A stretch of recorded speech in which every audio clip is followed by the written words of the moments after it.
दोस्तों, आज की ये कहानी हमारी ज़िंदगी को एक सबक सिखा के जाने वाली कहानी है।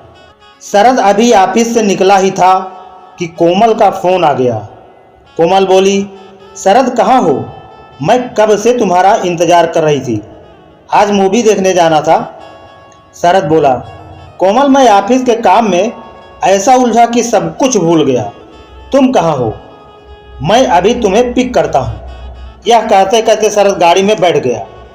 लैपटॉप का बैग पीछे की सीट पर रखकर जल्दी से गाड़ी स्टार्ट करने लगा।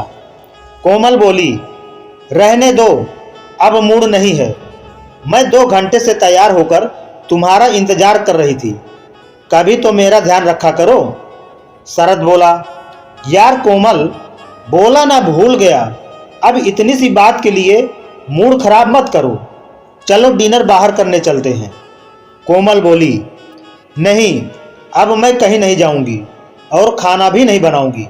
तुम्हें कुछ ऑर्डर करना हो तो कर देना। शरद को भी गुस्सा आ रहा था, लेकिन फिर भी उसने बात को संभालते हुए कहा, अच्छा बताओ क्या ऑर्डर करना है? कोमल बोली, हर काम मेरे से पूछ कर करते हो, जो खाना हो मंगा लेना। यह कहकर कोमल ने फ़ोन काट दिया। शरद को बहुत गुस्सा आ रहा था। पूरा दिन ऑफिस में बात से चिक-चिक, घर पहुंचो तो बीबी के नखरे। शरद गाड़ी चलाकर घर पहुंचा। उसने कोमल को मनाने की बहुत कोशिश की, लेकिन कोमल ने उसकी एक न मानी।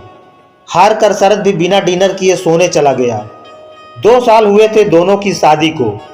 शरद और कोमल की अरेंज मैरिज हुई थी।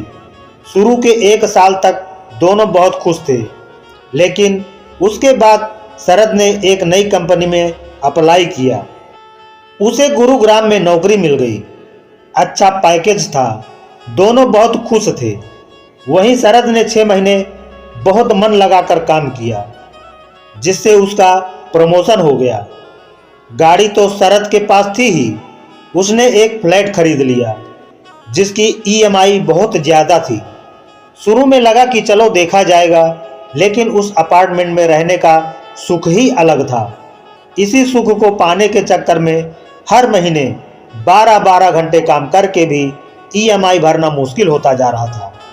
इधर कंपनी के बॉस को उसने मकान के मुहूर्त में बुलाकर एक और गलती कर दी। बॉस को जैसे ही पता लगा कि इसने 20 साल के लिए ईएमआई बांध ली, अब कहीं जॉब छोड़कर नहीं जा सकता, तो उसने शरद से ज़्यादा काम लेना शुरू कर दिया। बात बात में उसे नीचा दिखाना शुरू कर दिया। जो काम उसका नहीं था वह भी उस पर लाद दिया करता। शरद बेचारा सब कुछ सह कर भी कोमल को खुश रखने की कोशिश करता था।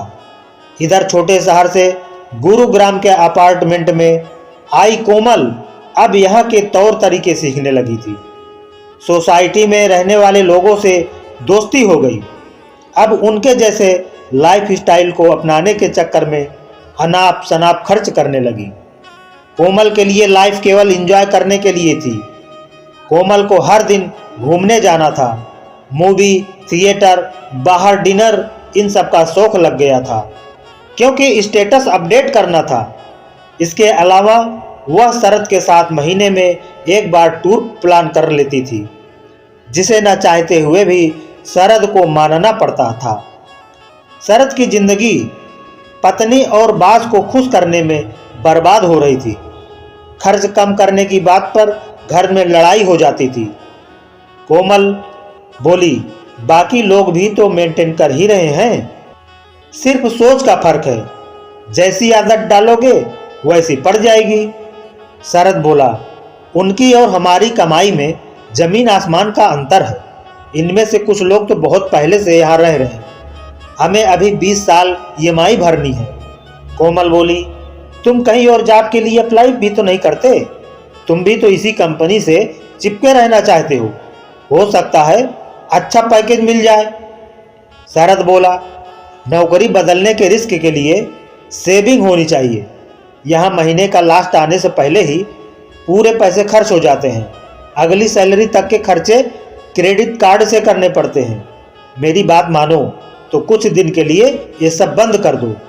कोमल बोली, ये सब तो तुम्हें यहाँ आने से पहले सोचना चाहिए था। मेरी कितनी बेइज्जती होगी। मैंने तुम्हारी भी कितनी तारीफ की है यहाँ सोसाइटी में। उसका क्या, ये लोग हमें बहुत अमीर समझते हैं। मैं ये सब नहीं कर सकती। तुम्हें किसी तरह अपनी इनकम बढ़ानी होगी। शरद चुप रह गया। वो अंदर ही अंदर घुट रहा था। शादी से पहले छोटे से शहर में एक छोटा सा कंप्यूटर इंस्टीट्यूट चलाता था। कितना सुखी थे। सुबह क्लास होती, दोपहर को खाना खाने घर आता, फिर 2-3 घंटे आराम करके शाम की क्लास के लिए निकल जाता। रात को 10 बजे घर आता तो कोमल गरम गरम खाना परोसती। तरक्की के चक्कर में माता पिता को भी छोड़ दिया। उन्होंने कितना मना किया था, बेटा जो मिल रहा है उसमें सब्र कर, लेकिन उनकी एक बात नहीं मानी। तब तो गाड़ी खरीदने का शौक था। एक बार अपना घर क्या छोड़ा, एक बार भी माता पिता से मिलने नहीं गया। छोटा भाई वहीं इंस्टीट्यूट चला रहा है। बार बार फोन पर कहता है, भैया मुझे भी वहां बुला लो। अब उसे कैसे बताऊं कि यहां आकर उसने क्या खोया क्या पाया। आज सुबह जल्दी मीटिंग थी। सुबह जल्दी जाने के लिए कोमल को बोला था, लेकिन जब शरद सुबह तैयार हुआ तो पता लगा कोमल सोकर ही नहीं उठी है। बिना नाश्ता किए, बिना टिफिन लिए वह ऑफिस पहुंच गया। आज बॉस ने उसे और उसके साथ काम करने वाले 3 लोगों को नए टारगेट समझा दिए। इंक्रीमेंट का लालच देकर पिछले 6 महीने से लगातार टारगेट बढ़ाता जा रहा था। आज के टारगेट पूरा करने के लिए शरद को संडे भी काम करना पड़ेगा। इतना बोझ उठाना उसके लिए असंभव था। मीटिंग के बाद वो बॉस के केबिन में गया। बॉस बोला, आओ शरद, तुम बहुत काबिल हो। मुझे विश्वास है ये टारगेट तुम जरूर पूरी कर लोगे। शरद बोला, सर ये रहा मेरा रिजाइन।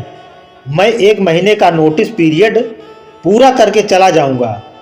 बॉस बोला, ये तुम क्या कह रहे हो, अपने कैरियर से खिलवाड़ कर रहे हो। तुम्हारे घर का EMI का क्या होगा। शरद बोला, सारे क्लेश की जड़ वह हाई सोसाइटी का घर ही है, जिसके कारण मेरी जिंदगी नर्क हो गई है। इसी EMI ने मुझे तुम्हारा गुलाम बना रखा था। मैं वह फ्लैट बेच रहा हूँ।